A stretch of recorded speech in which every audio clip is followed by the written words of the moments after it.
nessas últimas semanas, por estarmos construindo um entendimento, uma identidade, estamos construindo um caminho seguro pela qual nós vamos desfrutar da vida que Jesus já conquistou para nós, a gente precisa acrescentar coisas da palavra dia após dia na nossa própria vida. A gente precisa construir algo hoje e amanhã construir mais alguma coisa. A vida do crente, irmãos, ela não é do dia para a noite. Às vezes a gente chega na igreja e ouvindo testemunhos de milagres, maravilhas e prodígios, muitas vezes acreditamos e desejamos que a gente vá dormir uma noite e no outro dia acorde e não tenha problema, que a gente tenha resolvido todos os nossos problemas. Mas veja só, muitas vezes passamos uma vida inteira bagunçando tudo. Eu acho que nem é justo, na verdade, exigir que Deus resolva tudo da noite para o dia. Ele pode? Pode. Mas será que nós poderíamos suportar uma mudança tão brusca? É melhor que a gente construa uma identidade dia após dia, melhor que a gente tenha mais valor no processo do que nos resultados. Porque é no dia a dia, irmãos, que nós vamos construir um caráter aprovado. Aleluia. Eu sei que tem pessoas que têm sonhos, desejos de alcançar coisas grandes, e Deus pode e vai dar a essas pessoas coisas grandes, mas no seu devido tempo. É necessário que se cresça. Deixa eu dizer algo para vocês, já dei muitos exemplos aqui sobre meus filhos, e obviamente para isso eu tenho muito filho, para dar muito exemplo. Né? Eu tenho 4 filhos, para aqueles que estão nos visitando hoje, então eu tenho exemplo para tudo na vida. Né? Então veja, eu tenho meus filhos e eles me pedem coisas, irmãos, que por ser pai, o meu desejo é dar para eles aquilo que eles pedem, mas nem sempre o que eles pedem pode ser favorável para eles naquele tempo em que eles pedem. Às vezes, ainda que seja a minha vontade de dar, é necessário que eles cresçam ainda um pouco mais para que possam desfrutar daquele benefício. Assim também é Deus. Muitas vezes nós pedimos coisas a Deus, desejamos coisas em Deus, e Deus olhando para nós diz: filho, eu quero te dar, mas eu preciso que você cresça mais um pouco. Amém? E nós precisamos estar dispostos a isso, a crescer, a tornar a nossa vida uma constante em crescimento.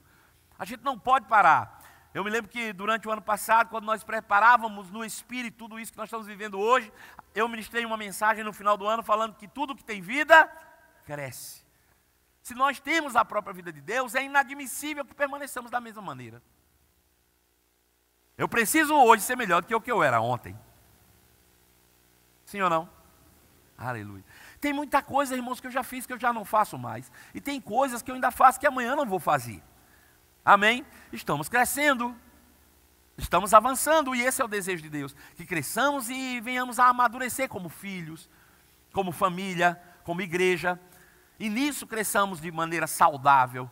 Não é saudável quando alguém cresce muito rapidamente. Eu acho engraçado, porque até no crescimento natural, se uma criança que é acompanhada por um pediatra, ela é notada com alguma deficiência da qual ela não se desenvolve, ela precisa de suplementos, muitas vezes vitamínicos, para que ela alcance o crescimento que seja saudável. Mas também se uma criança cresce demais, além da medida, irmãos, fora do tempo, tem que se dar remédio para conter esse crescimento, porque ele também pode ser prejudicial. E nós precisamos achar o equilíbrio do crescimento saudável. E é isso que nós estamos construindo nesses dias. Trazendo muitas coisas, falando sobre sucesso, falando sobre realização, falando sobre prosperidade. E nessa construção, nesse caminho, nós já vencemos algumas etapas. Como por exemplo, quando nós descobrimos em Salmo, capítulo 35, verso 27. Eu não sei se você se lembra, lá diz assim: cantem de júbilo e se alegrem os que têm prazer na minha retidão. E digam sempre: glorificado seja o Senhor, que tem prazer na prosperidade dos seus servos.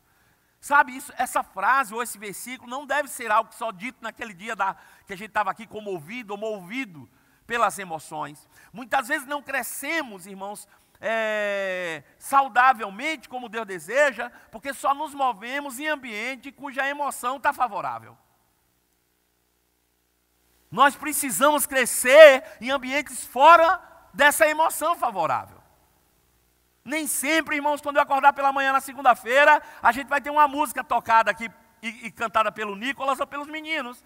Às vezes eu vou acordar, irmãos, com um sentimento de que eu estou quase desviado. Agora fala para o seu irmão, é só um sentimento. Diga aí, você não deve ser movido pelo sentimento. Você deve ser movido pela palavra. Então, ainda que eu acorde pela manhã, irmãos, com um sentimento de que nada vai dar certo, de que aquela semana será difícil, eu posso me levantar por dentro e posso cantar louvores ao Senhor e dizer: glorificado seja o Senhor, Ele tem prazer na minha prosperidade. Aleluia. Eu preciso me fortalecer dia após dia na palavra de Deus. Vencemos esse processo já. Se a gente não crescia por não saber se Deus estava interessado, deixa eu te dizer, a Bíblia diz: louvado, adorado, glorificado seja o Senhor. Ele tem prazer na prosperidade dos seus servos. Diga: se eu não estiver crescendo, se eu não estiver prosperando, o problema não está em Deus. Não é porque Ele não quer, porque Ele tem prazer na minha prosperidade.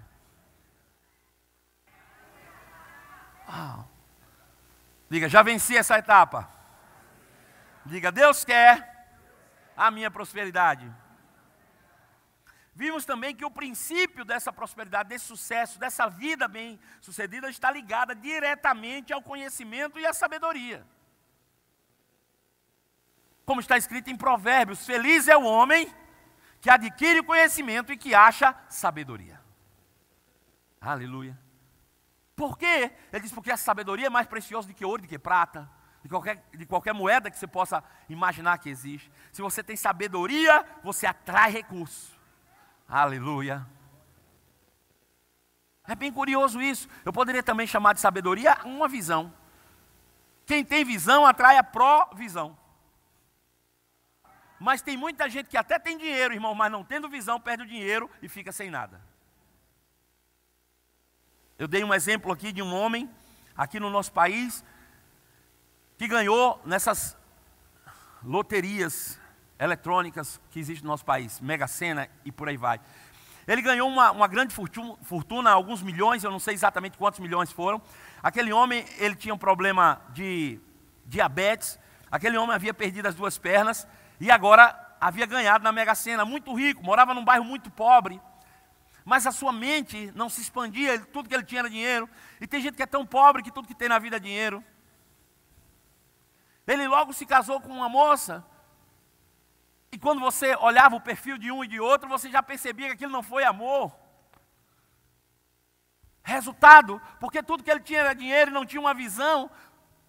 Porque alguém que tem muitos milhões, talvez mais de 100 milhões, 200 milhões, aquele homem não poderia apenas colocar próteses ou pernas, ele poderia fazer ele de novo, botar só uma cabeça em cima, irmão. No entanto, a falta de visão faz com que o homem compre um quadriciclo e saia da sua casa para um boteco, todas as manhãs. Era rico com a vida pobre. Em uma dessas suas andanças entre casa e boteco, uma moto o abordou e o assassinou com muitos tiros. Tempo depois nós vimos nos jornais que a mandante desse crime era a própria mulher que ele havia casado. Agora você pensa, que desgraça. Ter milhões e não ter visão. Acaba em tragédia. Mas quantas histórias de sucesso que a gente conhece, de pessoas que não tinham dinheiro para coisa nenhuma, mas tinham uma ideia, uma visão, um desejo no coração e uma certeza de que Deus pode fazer infinitamente mais do que tudo que pedimos ou pensamos. E levando adiante, provisão chegou de todos os lados e ele se estabeleceu em sonho. Aleluia. O princípio da prosperidade chama-se sabedoria, conhecimento. Sem conhecimento a gente não vai muito longe. Aleluia. Provérbios capítulo 3, verso 13 diz: feliz é o homem que acha sabedoria e o homem que adquire conhecimento, porque é melhor o lucro que a sabedoria dá do que o lucro da prata, do que o lucro do ouro. Mais preciosa é do que pérolas, e tudo que se pode desejar não é comparável a ela. O alongar-se da vida está na mão direita da sabedoria, e na mão esquerda a riqueza e honra.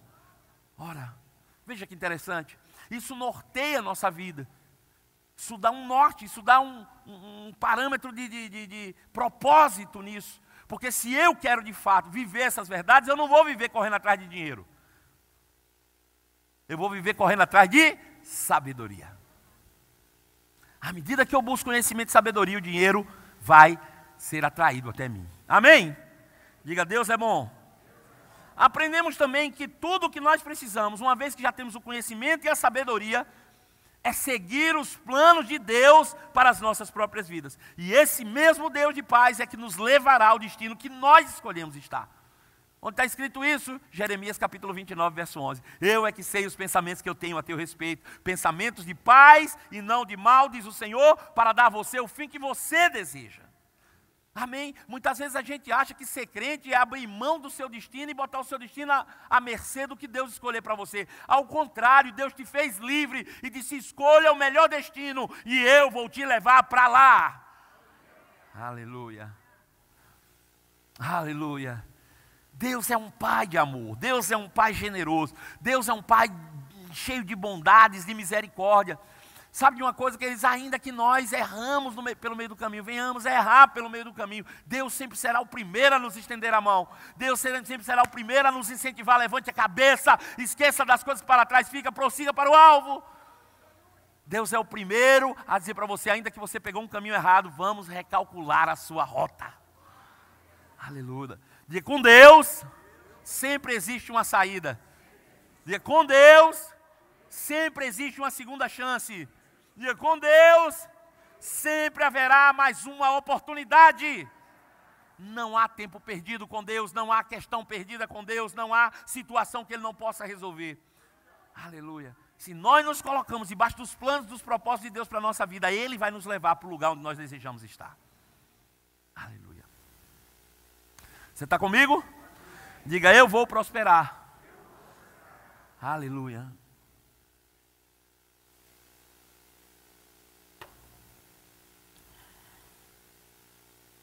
Resumindo, Deus disponibilizou tudo o que precisamos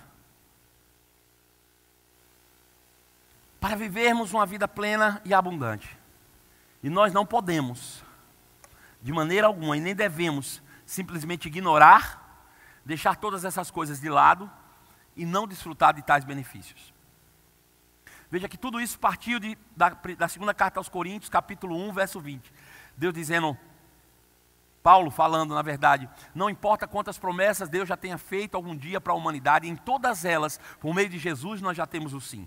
O que quer dizer isso? Que todas as promessas de Deus foram liberadas em Cristo Jesus. Que quando Ele morreu naquela cruz, que tudo foi conquistado por nós. Amém? Não há nada que você possa fazer, ou preço que você possa pagar para uma vida plena, maior do que o preço que Jesus pagou naquela cruz.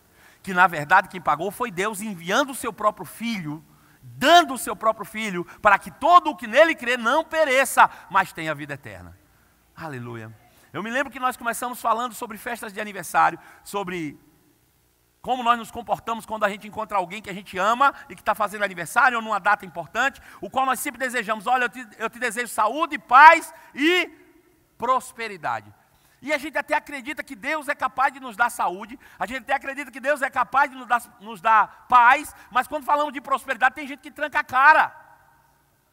Por que o Deus que me dá saúde, me dá paz, também não pode me dar prosperidade? Aleluia. Sabe qual é o problema? Se isso machuca as minhas crenças, os meus pensamentos, a minha alma, é porque eu estou preso em algo chamado dinheiro. Isso é mais um sintoma de avareza do que de zelo pela palavra. Aleluia.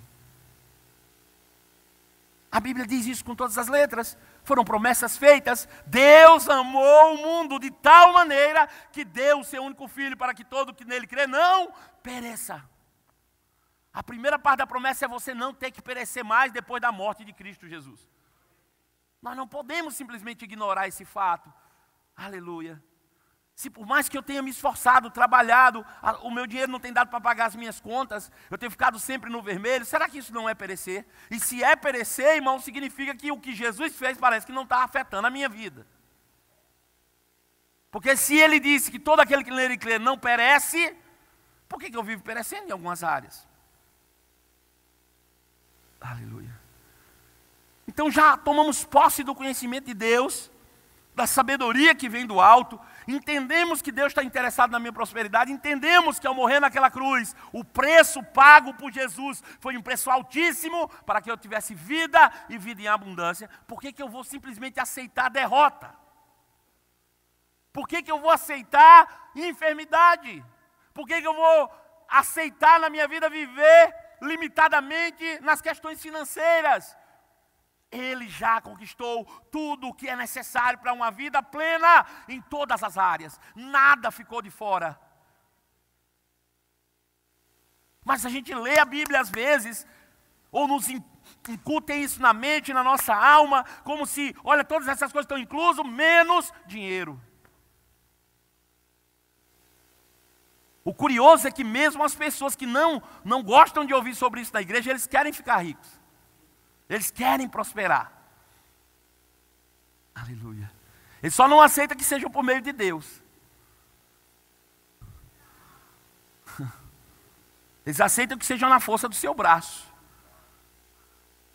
Eu fico olhando isso, vamos tirar Deus de jogada aqui, vamos dar um outro exemplo. Imagina que você descobre que você tem um parente milionário, que você nem conhecia. E de repente ele se apresenta para você e te conhece também. Também não te conhecia, mas agora você se descobriu que são parentes. E ele muito milionário e você passando uma pitimba, arrastando uma cachorrinha. Cachorrinha ruim. Né? Cachorrinha boa pode. Imagina. Aí esse seu parente diz, ei rapaz, que prazer te conhecer, você é meu parente. Agora veja, não é justo eu ter tanto e você não ter nada. Quero compartilhar parte do que eu tenho com você, porque para mim vai ser irrisório. O lucro que eu tenho de um mês da minha fortuna vai fazer você um milionário. Então ele pega esse dinheiro e diz, quero te dar. E você diz, não aceito de jeito nenhum. Se eu não ricar capinando o lote do seu dinheiro, eu não quero. Eu te pergunto, isso é humildade ou é arrogância? É a mesma coisa que fazemos com Deus quando nós aceitamos a prosperidade. Ou será que Deus não pode te dar muito mais que milhões? Mas quando eu não aceito que isso possa vir dele, quando eu não aceito que isso possa vir por meio da palavra ou da igreja, eu estou dizendo, eu não aceito o que você tem para me dar, se eu não capinar um lote aqui na terra, eu não quero enriquecer.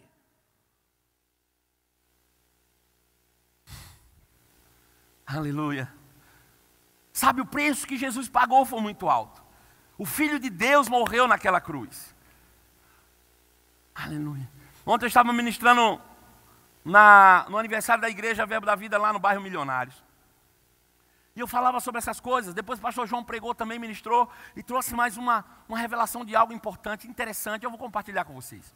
Eu estava falando sobre isso, irmão. Imagina se você fosse, sei lá, sequestrado de alguma maneira. Você foi sequestrado e você tem muitos bens. Você tem casa, você tem apartamento, você tem carro, você tem moto. E você, como eu, tem 4 filhos. Mas você foi sequestrado. E o sequestrador vai exigir de você algo de valor. Eu quero algo valoroso para que você seja liberto. Aí você pega e diz, então, o que eu tenho de maior valor é meu filho. Toma e leva. Quantos aqui daria o filho em troca do resgate? Alguém aqui teria coragem? Eu creio que não. O que nós daríamos? A gente começaria por aquilo que para nós tem menos valor. Eu vou dar uma moto. Pega a minha moto e leva. E aí tu me liberta. Ele diz, não, sua moto é muito pouco, eu quero mais. Aí você pensa, poxa, ele não quer a moto, o que é que eu tenho mais? Meu carro, eu gosto tanto. Não, mas em troca da minha vida eu vou dar meu carro. Pega meu carro e leva. E ele diz, não, seu carro é muito pouco. Diz, poxa vida, o que esse camarada quer? Posso dar meu apartamento então. Sei que não vou ter onde morar, mas tudo bem, em troca da minha vida eu dou o meu apartamento. Ei, pega meu apartamento e leva. Ele diz, é muito pouco.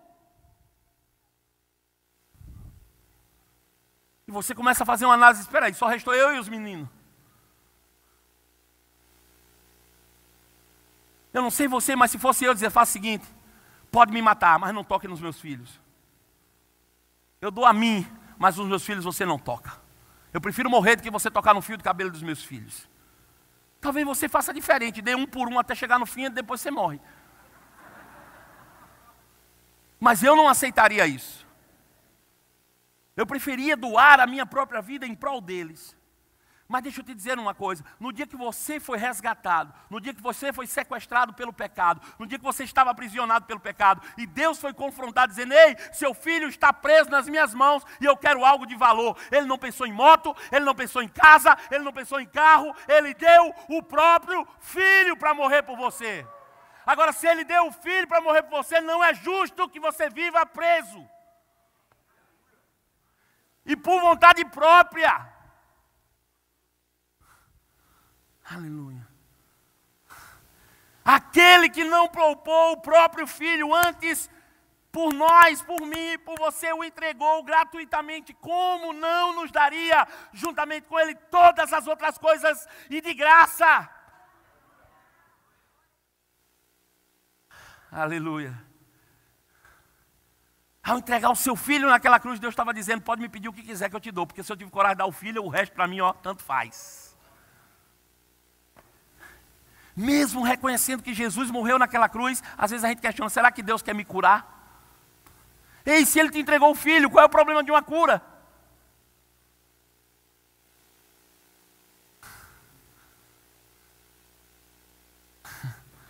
Ah, não sei se Deus está afim de me dar uma casa própria. Ei, se Ele te deu o próprio filho, como é que Ele não quer te dar uma casa? O único motivo que Deus teria para não te dar algo na hora que você quer, você não está preparado para receber o que Ele tem. Ele não está maduro o suficiente para receber o que Ele tem. Então não depende dEle, depende de mim e de você. Para desfrutar todas as coisas boas de Deus.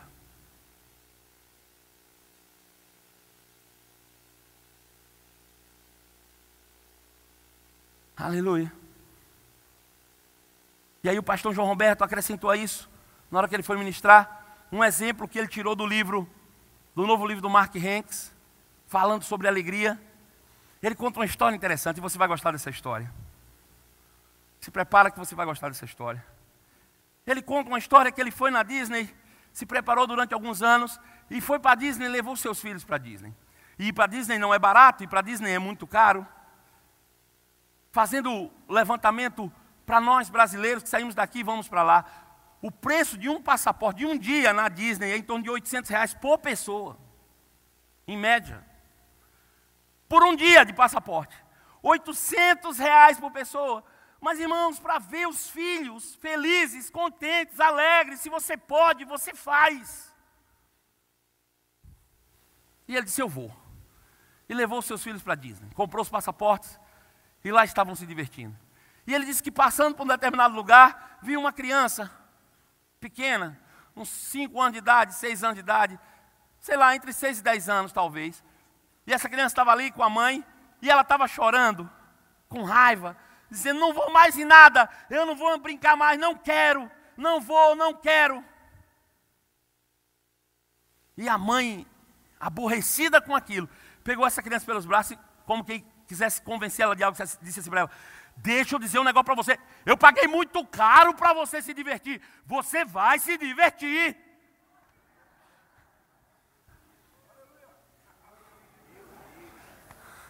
Deixa eu te dizer uma coisa, Deus pagou muito caro pela tua cura, para você viver doente.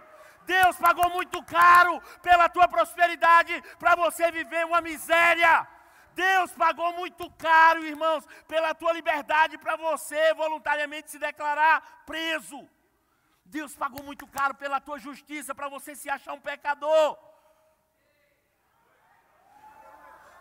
Talvez seja por isso que Ele está insistindo tanto com você. Ei, eu paguei muito caro, você vai prosperar.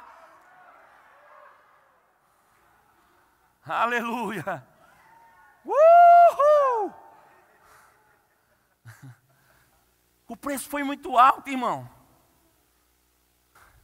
para a gente simplesmente deixar de lado. Aleluia. Agora que eu já sei que o preço foi pago, o que eu tenho que fazer? Me divertir. É só isso, aproveitar. Me divertir, irmão. Desfrutar do que já foi pago. Aí já não cabe mais a Deus, já não cabe mais a mãe. Imagina aquela mãe pega o menino na força, bota ela no brinquedo e o menino lá emburrado. Deus não vai pegar a gente à força, irmão, porque não adianta. Ele quer que você entenda e aproveite o momento. É que você se divirta de verdade. É que você vive uma vida leve de verdade. É que você tenha tudo e desfrute de tudo de verdade. Amém. Aí a gente fala sobre essas coisas e dizendo, como é que começa isso? Falando. Glorificado seja o Senhor, Ele tem prazer na minha prosperidade. Glorificado seja o Senhor, Ele tem prazer na minha prosperidade. Aleluia. É fugir dos campos das emoções e começar a andar, a confessar a palavra naquilo que a palavra de Deus diz. Independente do que as minhas emoções falem. Amém? Talvez eu acorde todo capengando, com vontade de morrer, irmão. Não, a Bíblia diz que eu sou forte. Eu sou forte, eu sou forte, eu sou forte. Sabe de uma coisa? A tua confissão de fé pela palavra vai te levantar por dentro. E antes que você pense, você vai estar forte. Em Deus. Aleluia. Tudo que eu começo a confessar na palavra. Mas a gente quer confessar? Não quer. Não, pastor, eu falei aqui no dia que o senhor falou, cantei, dancei, não aconteceu nada. E na segunda-feira tu fez o quê? Porque aqui, irmãos, o ambiente é favorável para a tua alma. Aqui as nossas emoções estão à flor da pele para o espírito. É por isso, deixa eu abrir teu olho agora, é por isso que talvez não está acontecendo, porque você só se alegra aqui no ambiente favorável. Mas você precisa levar esse ambiente favorável para dentro da tua empresa. Você precisa levar esse ambiente favorável para dentro da tua casa. Você precisa levar esse ambiente favorável para onde você for. A presença de Deus está em nós e ela vai onde formos nós. Eu preciso transformar nesse ambiente favorável. Se eu fico só aqui, irmão, achando que isso aqui... E o resto da semana? Aqui é 2 horas. E o resto da semana? Amém? Ah, mas é tão difícil. Não, é fácil. É fácil. Eu preciso buscar a palavra. Eu preciso me encher da palavra. Eu preciso me encher do Espírito. Eu preciso confessar a palavra. E eu preciso praticar a palavra. Amém. Aleluia.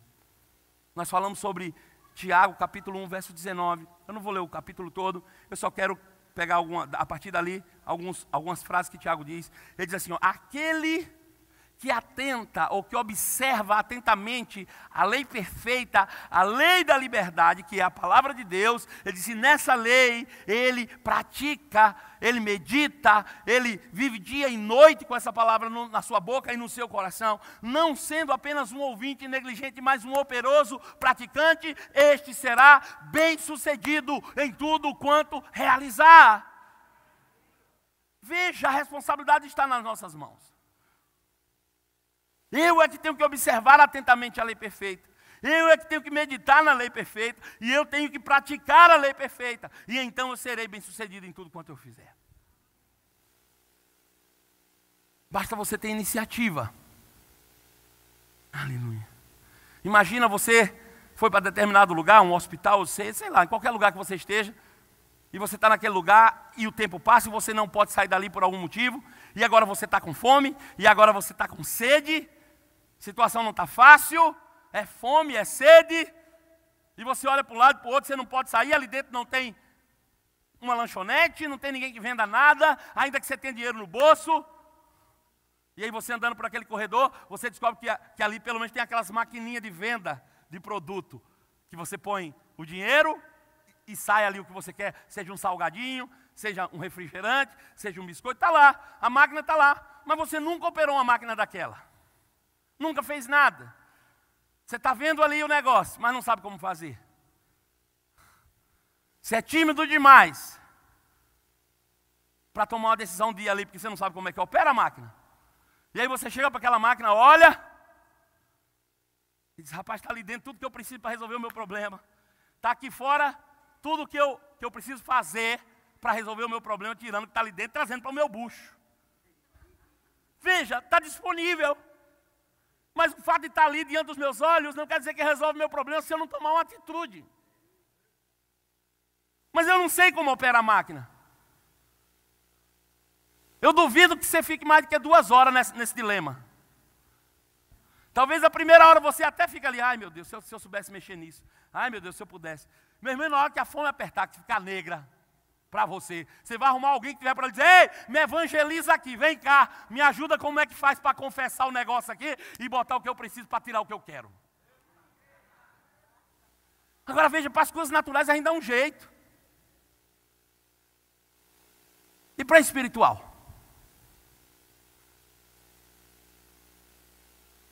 Aleluia. Para as coisas naturais a gente se vira. E para o alimento espiritual, que pode mudar a minha vida na eternidade, só depende de você. Tudo está posto ali dentro.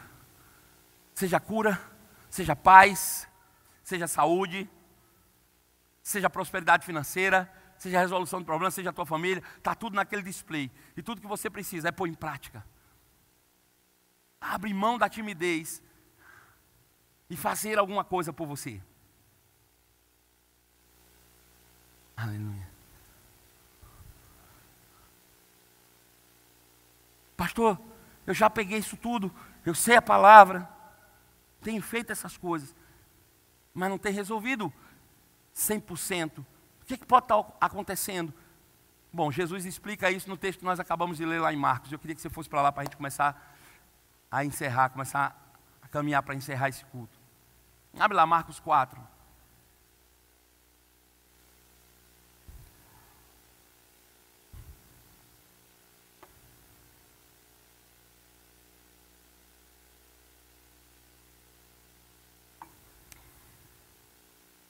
Aleluia. Louvado seja o nome de Jesus. Glória a Deus.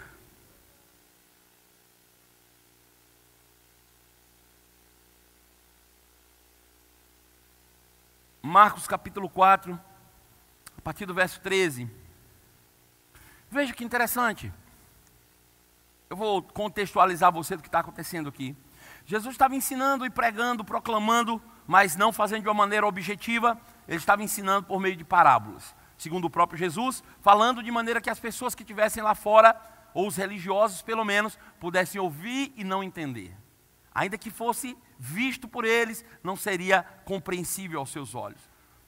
E Jesus falou a seguinte parábola: um semeador saiu a semear por aí, lançando sementes, jogando sementes, em um determinado terreno lá que ele tinha disponível para plantar. E então, jogando essas sementes, ele só tinha o controle de lançar. A única coisa que ele tinha era o controle das sementes nas suas mãos. Porém, a semente ao cair, ele não tinha controle do terreno onde essa semente caía. E ele falou que essa semente caiu em 4 tipos de terrenos diferentes.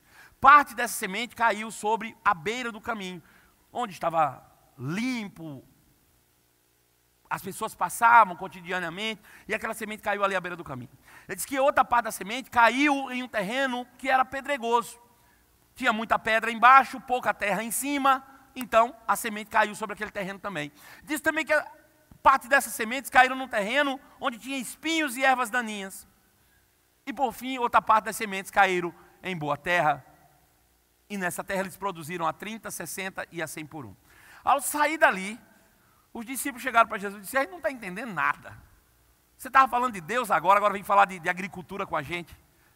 E Jesus disse: olha, eu estou falando para vocês por meio de parábolas, né? Da mesma maneira que eu acabei de ensinar para vocês por meio de parábolas aqui sobre a maquininha de compra. Não é que as bênçãos de Deus estão dentro de uma máquina. Deu para entender isso? Você acha que as bênçãos de Deus estão dentro de uma máquina? Não, irmão, mas é o exemplo que Jesus está dando. Jesus está dando um exemplo sobre algo e usou como exemplo uma forma de plantio. E ele disse: só tem uma coisa, se vocês não entenderem essas parábolas, como é que vocês vão entender todas as outras? Isso mostra que essa parábola ou essa passagem que Jesus acabou de ensinar, ela tem algo que destrava todas as coisas do Evangelho. Que é um princípio ou um fundamento que, se não for aplicado, todo o resto está comprometido.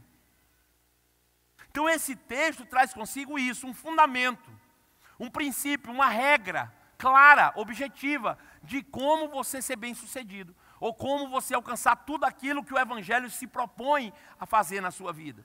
E o que é que ele está dizendo? Ele vai explicar essa parábola. Ele diz: quando eu falo que um semeador saiu a semear, o semeador pode ser qualquer um, desde que a semente seja a palavra de Deus.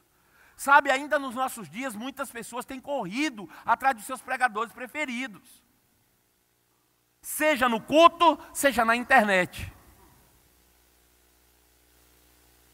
Mas ainda que algumas pessoas tenham recebido revelações que outros não tenham recebido, ainda assim, o que faz diferença na tua vida não é quem prega, e sim a palavra que é pregada.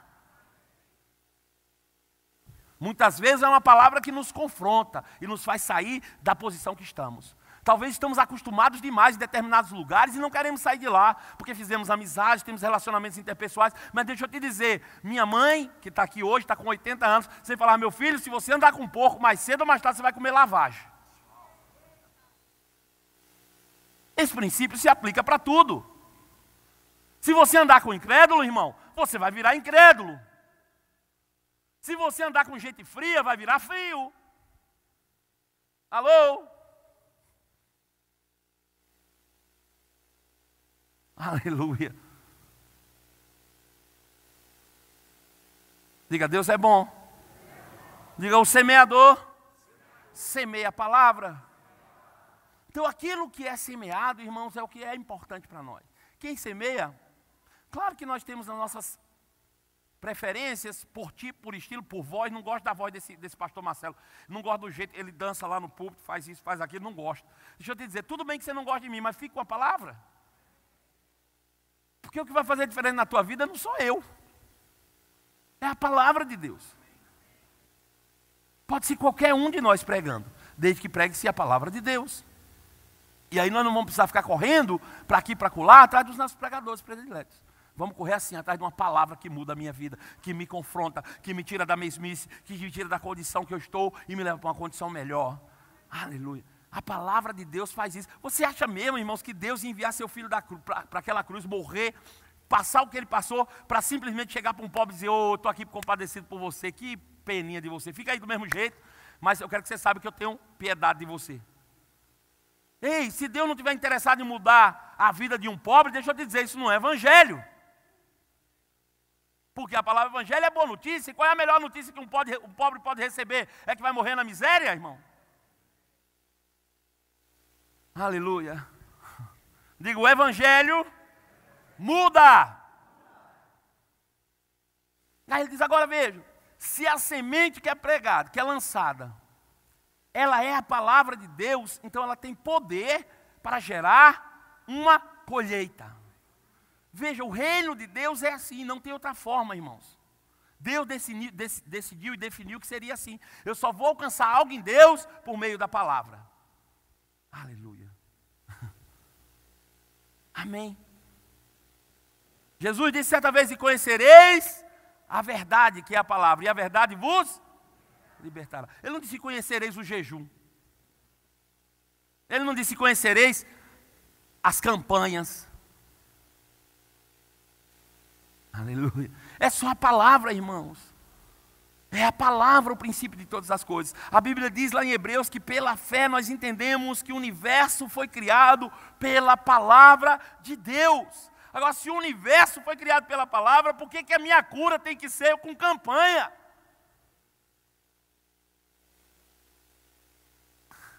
Diga, a palavra de Deus é uma semente poderosa, que muda, que transforma. Agora ela precisa ser plantada. Sabe, queridos, pega a tua Bíblia e levanta ela assim. Sei que alguns têm Bíblia eletrônica, levanta o celular também. Diga, eu tenho em minhas mãos um saco de semente. Mas o fato de eu ter em minhas mãos um saco de semente apenas nas mãos me impede de ter uma colheita. Por quê? Porque a semente na mão não resolve nada. A semente precisa ser plantada. Aleluia. Sabe, eu vejo aquelas reportagens de agronegócio no Brasil. Nosso país é recordista mundial de agronegócio. E a gente vê as reportagens daqueles homens e diz assim, fulano e tal, ele aqui é um grande recordista porque tem guardado muitas e muitas sementes. É isso que diz? Não, ele alcançou uma grande colheita. Agora a gente vê o que o cara alcançou, a colheita, mas a gente não vê o tanto que ele plantou para alcançar a colheita.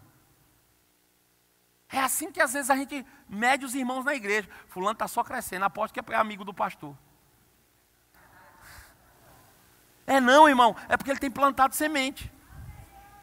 E quem planta, colhe. É simples assim. Só que tem uma coisa, às vezes eu estou plantando e não está dando resultado. E aí ele vai dar um diagnóstico aqui. Eu chamo esse texto de termômetro. Por que termômetro, pastor? Quem tem criança vai entender o que eu estou dizendo. Você chega em casa, você tem criança, né? Os nossos amados aqui, todos que trouxeram seus filhos hoje, a gente vai fazer algo maravilhoso daqui a pouco. Mas todos têm crianças. Quando você chega em casa, que toca na criança, ela está meio amuadinha, meio tristinha, quietinha. Ela é uma criança mais agitada, agora ela não está tão agitada. A primeira coisa que você faz é fazer o quê? Põe a mão para ver se tem febre. É ou não? Se a gente sentir uma diferença na temperatura, qual é a segunda coisa? Termômetro. Taca o termômetro. Agora eu te pergunto, a primeira ação foi colocar o termômetro, não foi? Mas quem sabe aqui que termômetro não cura febre? Diga, não cura, mas me dá um diagnóstico para que eu possa tomar medidas. Deu para entender isso? Então esse texto, irmãos, ainda que não vai resolver o teu problema, mas ele vai te dar um diagnóstico para que você tome medidas. O que é que você vai fazer com o que vai ouvir? Deu para entender?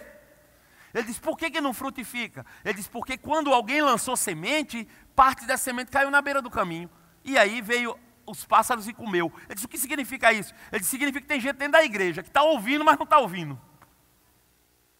Ele está aqui, mas não dá atenção. O diabo está tirando ele o tempo todo de se concentrar para receber uma semente. Ele está pensando em tudo quanto no mundo, menos no que o pregador está falando.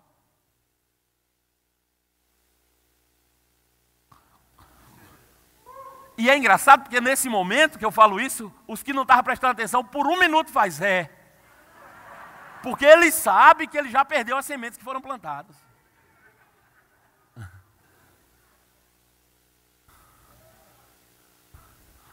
Aleluia. Deixa eu te dizer uma coisa, você planta a semente, vem um passarinho come, como é que tu vai esperar colher aquilo?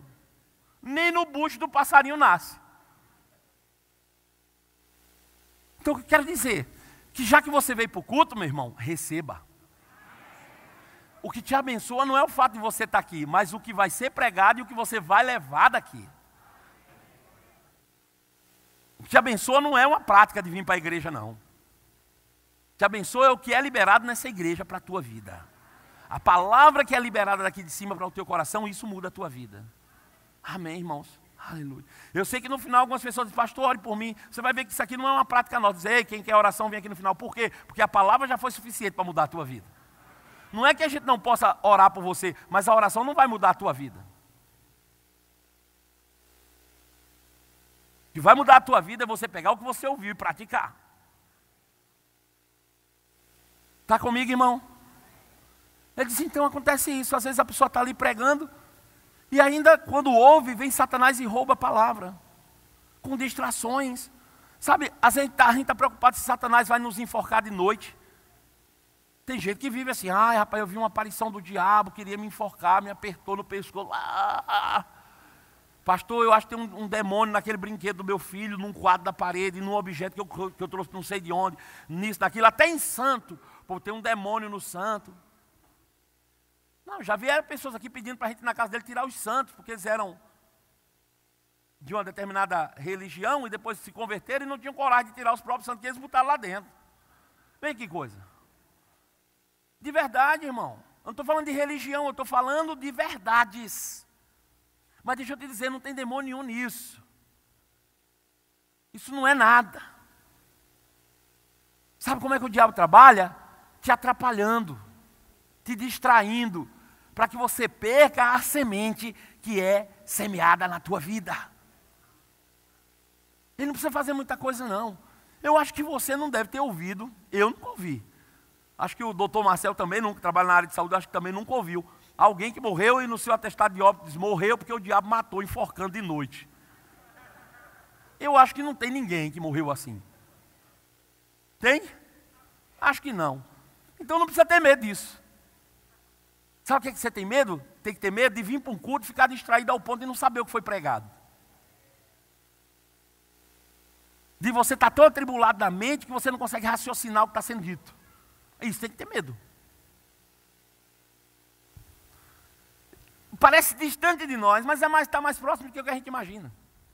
Quantos cultos você já foi? Quando terminou, disse, rapaz, que igreja legal, gostei, culto poderoso. O pastor pregou o quê? Não lembro, mas foi muito bom. Ei, se eu não estou lembrando o que foi pregado, esquece, a semente já foi embora.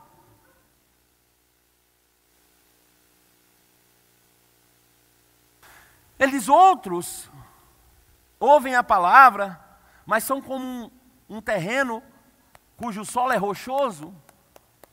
Eles não conseguem desenvolver raízes, ou seja, são fogo de palha. Eles até pulam, gritam, sapateiam na igreja, mas é só na igreja. Quando sai daqui, a vida dele é como se fosse incrédulo.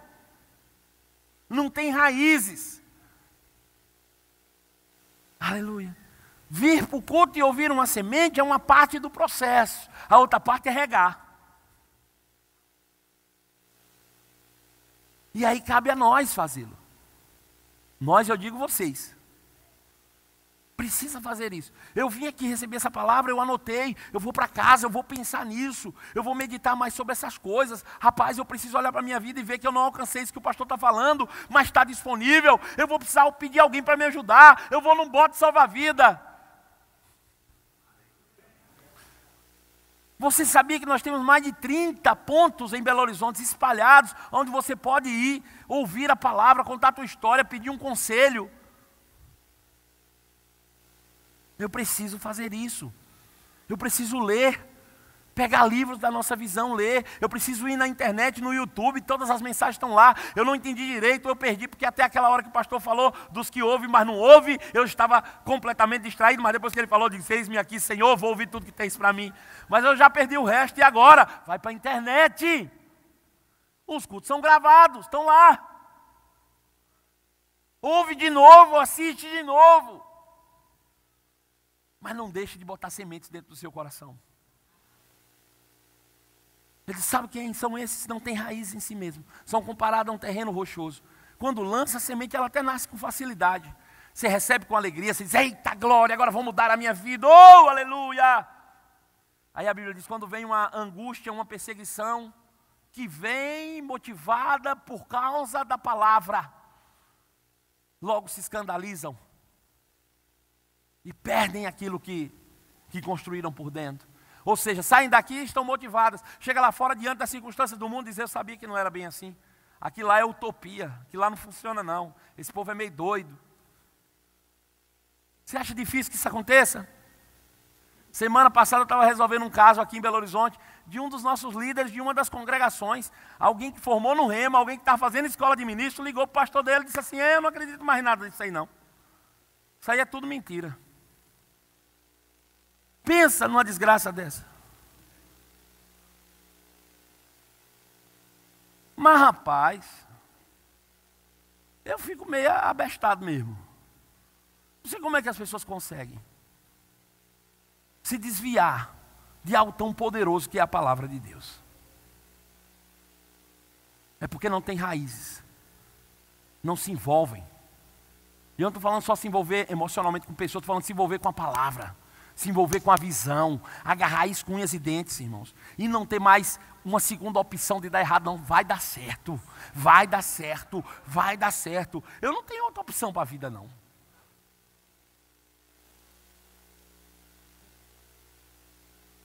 Eu vou dizer uma coisa para você sem medo de errar. Ou dá certo na minha vida desse jeito com a palavra, irmão, ou eu vou explodir. Não tem outra solução para a minha vida, não. Amém. Isso aqui não é uma filosofia que você está fazendo teste, não. Isso é a palavra de Deus. Aleluia. Ele disse uma terceira classe ainda. São aqueles que são como sementes que caem entre espinhos e ervas daninhas.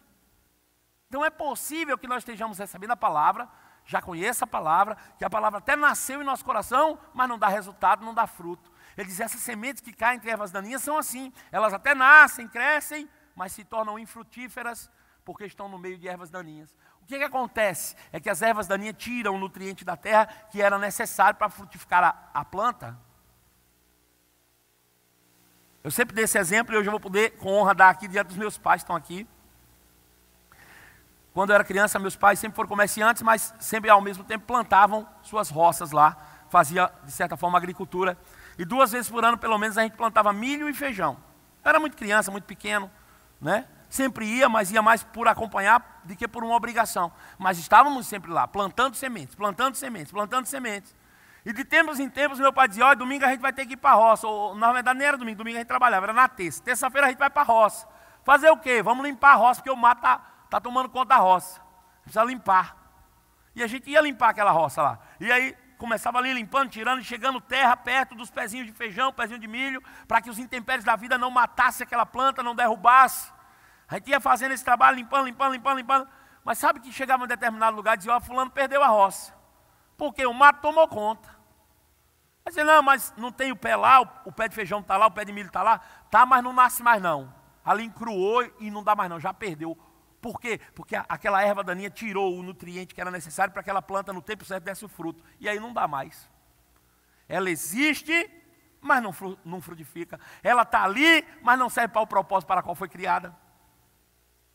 Ele disse assim, são pessoas que às vezes ouvem a palavra, sabem que a palavra está lá, conhecem a palavra, já fizeram rema, muitas vezes escola de ministro, a palavra está lá dentro, irmãos, ele olha para si, vê que tudo está lá, era para funcionar, mas não dá fruto. Não funciona. Não tira nada de nutriente daquela palavra. E o que é que está acontecendo? Jesus disse 3 coisas.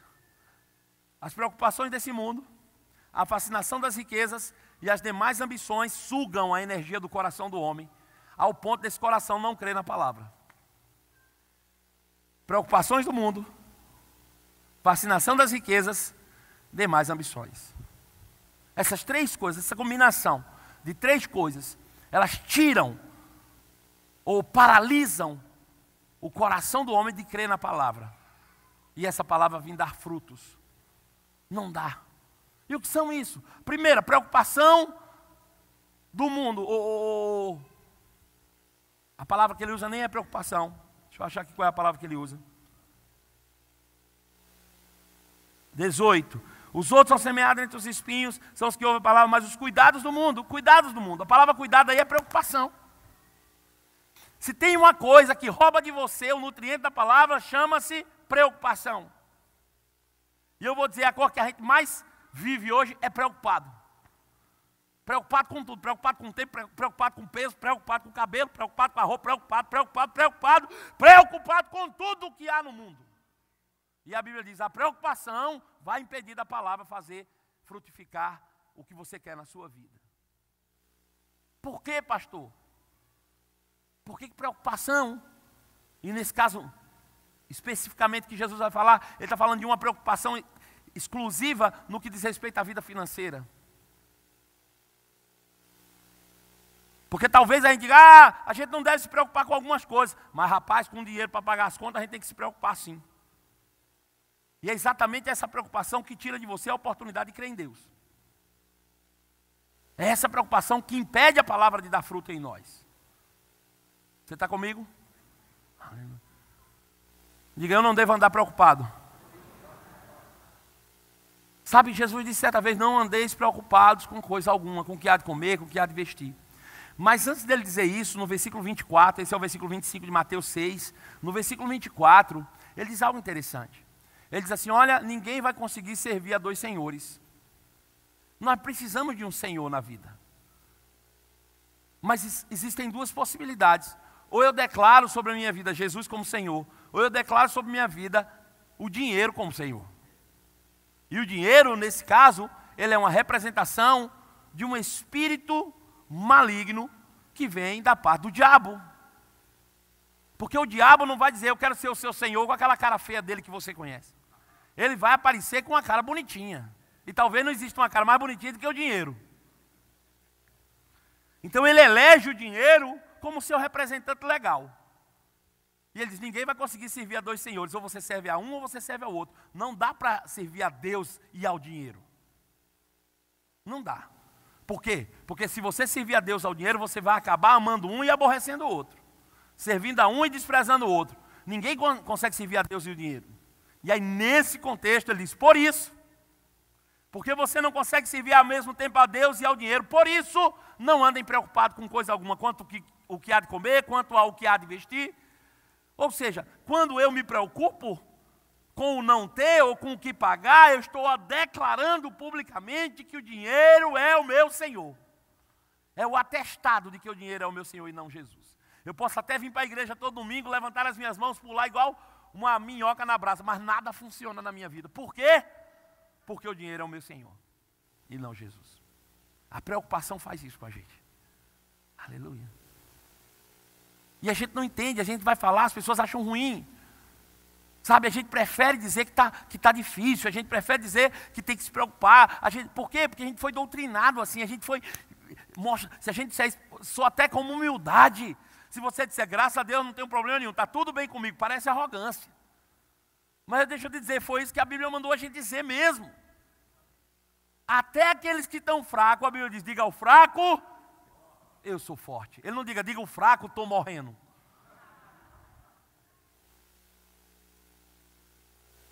Aleluia.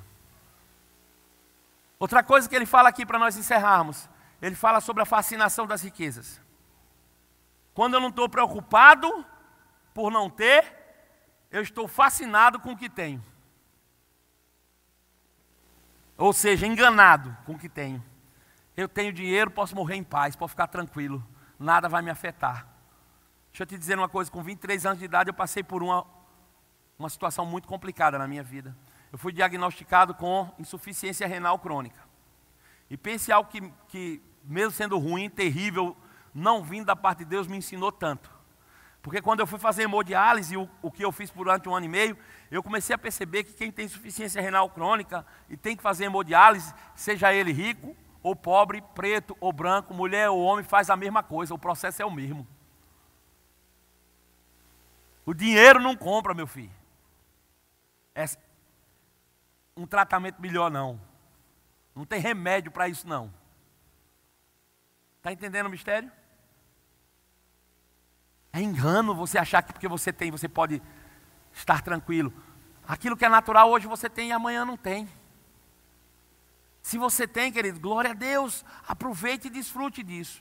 Mas comumente as pessoas que estão presas ao dinheiro, apegadas, eles mesmo tendo, eles não desfrutam porque eles têm medo de acabar. E quer saber? Eu conheço muitas pessoas que nessa trajetória de vida acabaram perdendo o que tinha sem desfrutar, irmão, de nada do que tinha. Eu tenho aconselhado algumas pessoas da nossa igreja, filhos espirituais, que têm avançado e prosperado em Deus, e eu falo sempre com eles, eu digo, olha, o princípio é muito simples. Quando você começar a prosperar, porque você vai prosperar a partir de hoje, a partir da palavra que você tem recebido, você vai prosperar. Sementes foram plantadas no seu coração e elas vão frutificar, porque você vai agora pegar esse termômetro, fazer uma análise do seu coração e tomar medidas, e você vai prosperar. E quando você prosperar, irmãos, você tem que seguir uma sequência lógica das coisas. A primeira coisa que você tem que fazer quando você prosperar é ser fiel ao Senhor. É reconhecer que Ele é a fonte de tudo que você tem. E a única forma de fazer isso é através de dízimo e oferta. Não tem outra forma não. Se eu falo com a boca que eu confio que tudo veio do Senhor, mas não tenho coragem de devolver para Ele os 10%, irmão, é mentira, eu não estou confiando nada disso não. Então veja que dízimo e oferta não é para você ter nada. Você dá porque tem. Você dá porque reconhece que veio dEle. Foi Ele que te deu. Está entendendo o mistério? Aleluia. Então isso é o primeiro ponto, é ser fiel. Segundo ponto, pastor. Então veja, primeiro ponto é ser fiel em dízimo, amém? Nem falo de oferta, falo mais de dízimo, que é o que realmente demonstra a tua fidelidade e a tua crença que tudo veio de Deus. Segundo ponto, desfrute com a sua família. Para mim não há interesse nenhum de você ficar rico, mas não desfrutar o que você tem com sua casa. Não, pastor, mas eu estou investindo na igreja. Não invista não, cuide da sua casa primeiro. Deus está mais interessado, irmão, se essa igreja cresceu, é que a tua casa cresça. Amém? Se essa igreja hoje tem ar-condicionado, que a tua casa tem ar-condicionado também. Se essa igreja tem prosperado, que você prospere também. Afinal de contas, a igreja não é isso, a igreja é você. Amém? Então, a segunda coisa, primeira, é ser fiel ao Senhor. Segundo ponto, cuidar da sua casa, da sua família, investir na sua família. Terceiro ponto, aí sim entra a generosidade. Investir em projetos, investir em missionários. Investir na obra de Deus, Investir em coisas que vão trazer resultados consistentes. Amém? Mas se você alterar essa ordem, você vai ter problema. Pessoas, infelizmente, muitas vezes são até fiéis nos dízimos, são até generosas em oferta, mas não cuidam da própria casa, não investem nos filhos e na esposa. Aleluia. Porque tem medo de gastar o dinheiro que tem. Aleluia. Pode, mas não desfruta. Ah, pastor, mas eu tenho medo de gastar e faltar. Deixa eu te dizer, você não tem Deus não? Então o seu Deus é o dinheiro. Se você tem medo de gastar e faltar, é porque você está confiando no dinheiro e não em Deus. Alô? E deixa eu dizer uma coisa para você, não vai faltar, porque quanto mais você confia em Deus, mais se multiplica. Mais se multiplica, mais se multiplica, mais se multiplica, mais se multiplica. Por quê? Porque Deus tem prazer na prosperidade dos seus servos.